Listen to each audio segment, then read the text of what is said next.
Hello guys, आज चाहिँ मैले भारी नै बोकेर भिडियो स्टार्ट गरेँ हैन साथीहरू। सो सबैजनालाई स्वागत छ भिडियोमा। सुरुदेखि अन्तिमसम्म हेरेर साथ दिनु होला। So I am fine and I hope तपाईहरु सबैजना पनि सन्चै आरामै हुनुहुन्छ होला साथीहरू। अहिले चाहिँ म भारी बोकेर अगाडि घरतिर जाँदैछु हैन। कहाँबाट भन्दाखेरि आज चाहिँ म पल्लापु भन्ज्याङदेखि मोल बोकेर चाहिँ बजारसम्म जाँदैछु क्या साथीहरू। त्यही भएर भारी बोक्दै भिडियो गर्दैछु साथीहरू। अहिले चाहिँ म यहाँ ठ्याक्क पुलबाट डाँडा छु आइसकेँ पल्लापुदेखि है। अहिले चाहिँ मैले के को भारी बोके भने साथीहरू, युरिया मल हुन्छ नि मकैमा लगाउने नै। भर्खर चाहिँ अस्ति भर्खर मकै छरेर सकेको छ। अनि अहिले चाहिँ त्यो मकैलाई लगाउनको लागि हुन त असारतिर लगाउने हो, त्यस्तो खासै आपत्ति छैन। तर पनि अगाडि नै लगेर राख्दाखेरि पछिलाई सहज भन्ने कुरा हो हैन साथीहरू। पोहोरको साल चाहिँ युरिया मल चाहिँ एकदम सर्टेज भएको थियो क्या। त्यही भएर अहिले चाहिँ व्यापारीहरूले पनि त्यो समस्यालाई समाधान गर्नुको लागि भयो भने अलिकता अगाडि नै झारेर हैन स्टोर गरेर राख्दाखेरि त्यो समस्याबाट अलिकता किसानलाई पनि सहज भयो हैन, व्यापारीहरूलाई पनि। त्यही भएर छिटै झारे हो क्या। त्यही भएर हाम्रो पनि लगिराख्नु पर्यो भनेर बोकेर हिँड्दैछु साथीहरू। चाहिँ अस्ति हाम्रो गाउँ गाडी त गाडी छ हैन, हाम्रो चाहिँ होस् छुटेछ भनौँ न। त्यही भएर आज चाहिँ यता आउने काम खासमा पानी बनाउनु भनेर आएको। अलिकता घरबाट चाहिँ लेट हिँड्ने छ क्या। त्यही भएर मोल बोकेर चाहिँ घरतिर जाँदैछन् साथीहरू। उताबाट चाहिँ पुरा आमा बुढी आमा घाँस दाउराको भारी बोकेर सत्ता आउँदै हुनुहुन्छ साथीहरू हैन। गाह्रो छ यस्तो भारी। भिलेज लाइफ यस्तै हो साथीहरू है, के गर्नु। जसरी पनि आफ्नो निर्वाह त गर्नु पर्यो। गाउँघरमा प्राय एभ्री प्लेस एउटै होला जस्तो लाग्छ मलाई। घाँस दाउरा होइन, उकालो ओह्रालो यस्तै नै हुन्छ प्राय गाउँघरतिर। अहिले चाहिँ मलाई हल्का बिसाउनु मन पनि लाग्यो जस्तो तर होइन, मनले 50 केजी हो। पछाडि चाहिँ ठुल्बा पनि आउँदै होलान्। म चाहिँ भारी बोकेर हिँडेको छु, ठुल्बा चाहिँ हरिटै आउँदै हुनुहुन्छ पछाडि। म चाहिँ हामी यहाँ डाँडामा पुगेर पल्लापु भन्ज्याङको दृश्य पनि सट्ट हेरिदिइहालौँ होइन साथीहरू। ओ माई गड, चाहिँ चुइकम चपाउँदै चप्पल पड्काउँदै हिँडेको छु साथीहरू होइन। अब चाहिँ हामी यहाँ कोलबट डाँडाबाट पल्लापु भन्ज्याङको दृश्य यसो हेर्न सक्नुहुन्छ साथीहरू। म चाहिँ उहाँबाट आएको खासमा, त्यहाँबाट आएको त्यो ठाउँबाट। सो यहाँ आइसकेको छु। आउँदैछन् हाम्रो ठुल्बा चाहिँ। अहिले नै छ साथीहरू पल्लापु भन्ज्याङ। मौसम पनि हल्का क्लाउडी छ, बादलहरू आकाशमा जम्मा हुँदैछन् होइन। अहिले चाहिँ ठ्याक्कै यो डाँडा आइसक्यो हामी। अनि म चाहिँ भारी बोकिदिएर बुढा पनि आइसक्नु भएको जस्तो छ पछाडि होइन। हेर्नुहोस् उ ठुल्बा, हाम्रो ठुल्बा आइसक्यो। अनि आज घाम त लागेन त बडा टिटी। खासमा हाम्रो ठुल्बाले चाहिँ घामसँग डर लाग्यो भनेर मोल नल्याउनु भएको थियो। अनि त्यही भएर त्यही माथि आज घाम नलागिराखेको है। ल सट्ट चिसो हावा। यहाँ डिलबाटै चाहिँ हामी एक लट पारीतिर हेरिदिउँ होइन।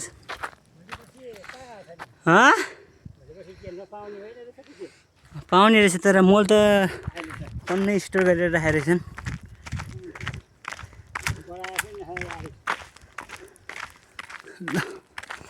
यहाँ चाहिँ हाम्रो खत्रै रक रहेछ होइन। यहाँबाट चाहिँ काटेर पनि रोड त छिरिसकेको रहेछ फाइनली। पोला बाटा चाहिँ यता हाम्रो बर्डर आउने रोड हो है साथीहरू। पर खोलामा चाहिँ अलिकता कनेक्ट गर्नु बाँकी रहेछ नभएदेखि लगभग बनिसकेको रहेछ होइन। मिठो हावा छ, चट्ट मिठो हावा खाँदै होइन भारी बोकेर हिँड्दै। ल हेर्नुहोस् मेरो चाहिँ भारी यता 50 किलोको भारी बोटको यो रहेछ ब्रेकर। हेर्नुहोस् यहाँ चाहिँ छोडिराखेर फर्केको रहेछ उतातिर होइन। के भन्दाखेरि यहाँ चाहिँ अहिले तेल चाहिँ एकदमै एक्सपेन्सिभ भएको हुँदाखेरि चाहिँ तेल झार्नलाई अलिकता गाह्रो भएर चाहिँ यो चाहिँ त्यतिकै ग्याप गरेको भन्ने सुन्नमा आएको थियो साथीहरू। हुन त के हो एक्ज्याक्ट मलाई पनि थाहा भएन होइन। अनि त्यहाँ परसम्म चाहिँ खनेको छ क्या, अनि उताबाट पनि ओरसम्म ल्याए अनि त्यहाँ टच गर्नु मात्र बाँकी छ।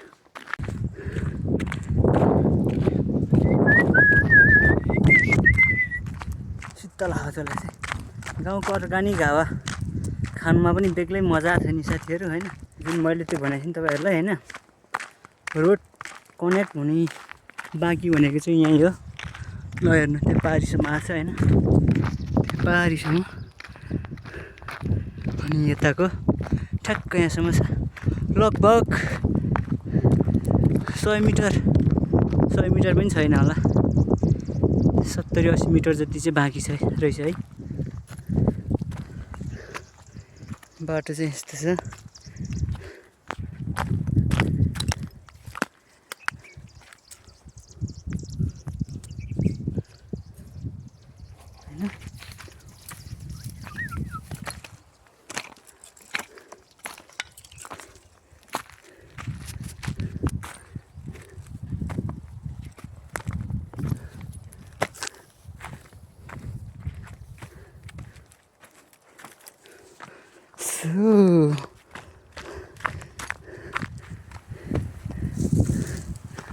सानो रहेछ बाटो।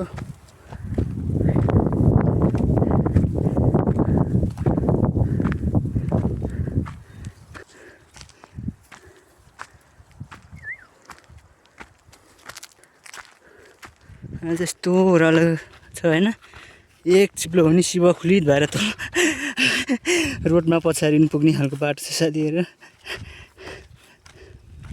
ल हेर्नु न यहाँ सानो बाटो, सेरफेङ त्यही माथि होइन। गाह्रो छ हौ, अनि यस्तैमा खुट्टा डराउँछ क्या, खुट्टा डराउँछ। नडरा त नडरा खुट्टा काँप्छ क्या यस्तो ओह्रालो हजुर। हेर्नु यहाँ तल रोड, यहाँ चाहिँ बाटो।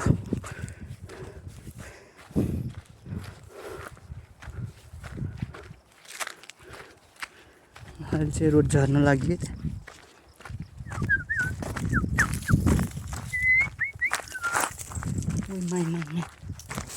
भाइ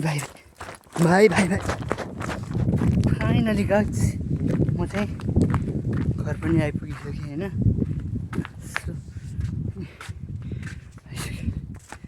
राज केटा चाहिँ त्यहाँ मोबाइल हेर्दो रहेछ। यता चाहिँ यस्तो छ, के होला र गलेर यस्तो गयो।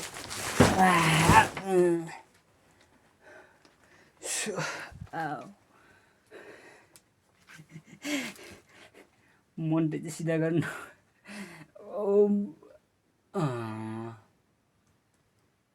मन्टै अर रहेछ मेरो चाहिँ है साथीहरू। यो भारी चाहिँ त्यही हो, यो बोरा चाहिँ बोराहरूको लगेको छ साथीहरू। अब चाहिँ म घर आइसकेँ, म सुत्एर टक्क फ्रेस हुने हो होइन। त्यहाँबाट आराम गर्ने, त्यहाँबाट घरमा लास्टै भइहाल्छ बडाले देखाउँछ के हो बडाउ चाहिँ फेरि ट्याग नलिएको के घाममा घामसँग डर लागेर बडाउला नि त्यही भएर चाहिँ बडाउको गरिदिनु पऱ्यो गरायो फाइनली साथीहरू यस्तै छ सबैजनालाई आमा चाहिँ यहाँ टाउको ढुँडे के ढुयाएको हो त्यस्तो